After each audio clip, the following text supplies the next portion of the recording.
In 2018, Pannar started a silage trial to determine which is the better silage hybrid. Grant Pringle from Pannar joins me now to talk about this trial. Grant, which hybrid types are available and what are the main differences? Hi, Lisa. Thank you so much for having me today. Yes, when we talk about silage hybrids, there are two main categories of maize hybrids in the market. And the first one is your tropical or medium season hybrids.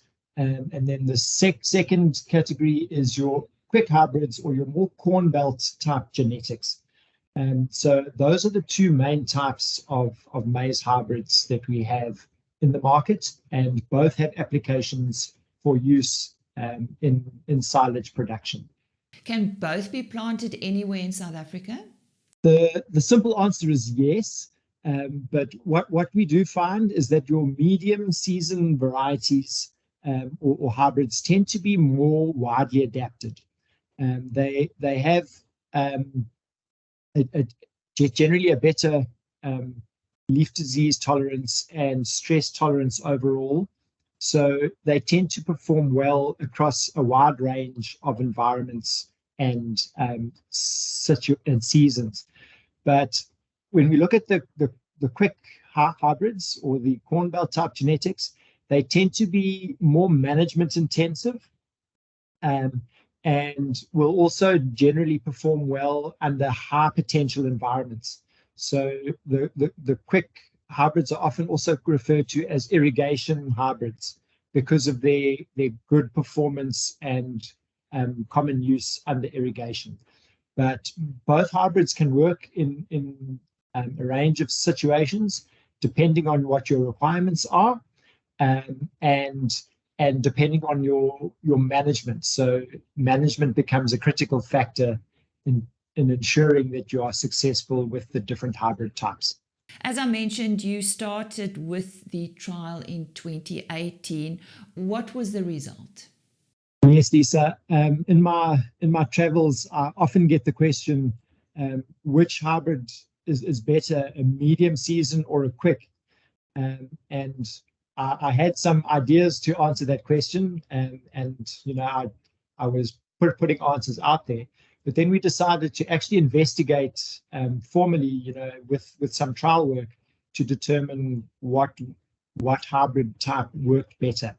So in 2018, we started a silage trial, and we planted a range of medium season growers along with quick hybrids or with corn belt type genetics to determine if there was a big difference. Now, I must add the caveat that this is a single location trial. So it's in the KZN Midlands, which is a cool, high potential environment. So, the results we've obtained from this will probably be relevant for that type of environment, but I wouldn't suggest using it as a blanket a blanket result to any place in the country. So what we've noticed over the 5 years is the first thing that we see is when we look at the yields that we've obtained through these trials,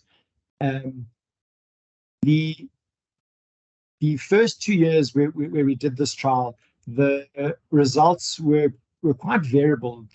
In the first season, the medium season varieties did significantly better than the quicks.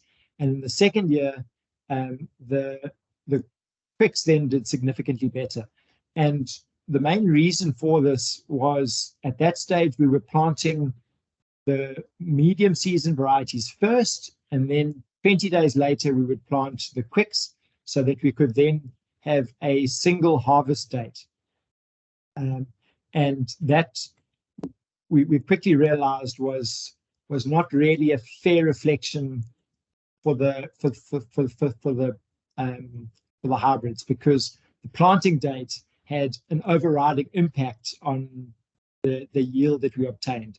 So from the third season onwards, we've then planted the varieties all on the same day, and then shifted our harvest date to accommodate the different growth classes.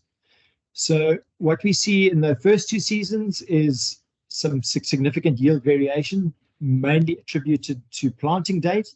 And from the 3rd season onwards, the varieties perform exceptionally similarly, despite the different growth classes. So, that for me is quite an important aspect, because it shows us that the season or the environment under which the hybrids are growing seems to have an overwhelming influence on the performance of the hybrid, not necessarily the growth class per se. So over the years, we've looked at some of the quality parameters as well, to see whether there's a difference between the quicks and the mediums in terms of the feed value or the quality that the farmer is going to extract from that different hybrid. And primarily what we see is that the quick hybrids tend to have a higher starch percentage, and this is almost intuitive, because the quick varieties tend to be your higher grain yielding varieties in a high potential environment.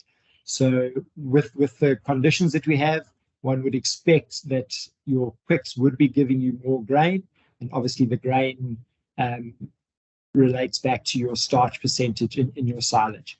So that's probably the main difference that we've seen across the trial, is that the yields are very similar if we plant them on a similar planting date and manage for the best possible yield. But the quicks tend to give us a slightly better quality silage because of their higher starch value. So in conclusion? So yes, I think a lot of my conclusion is included in my previous answer, but I think what we're seeing from this result is, if you're in a high potential cool environment, the growth class of the hybrid is probably less important, and the season and the growing conditions under which the crop grows is probably the overriding determinant of yield. So when you select your hybrids, I think the other important conclusion that comes out of this data that we've done is that there are certain hybrids that are more consistent in terms of their performance. So in the 2 different growth classes, the mediums and the quicks, there are consistently certain varieties that come to the top over the different seasons. So even when the yields fluctuate, the performance of those particular products remain consistent and consistently high. So I think that is an important conclusion, that you need to select the right hybrid for your environment, but you can use both mediums and quicks in a particular environment to ensure that you are able to get a good yield. And that was Grant Pringle, the lead economist for Pannar, joining us today to talk about the trial they did on the best silage hybrid.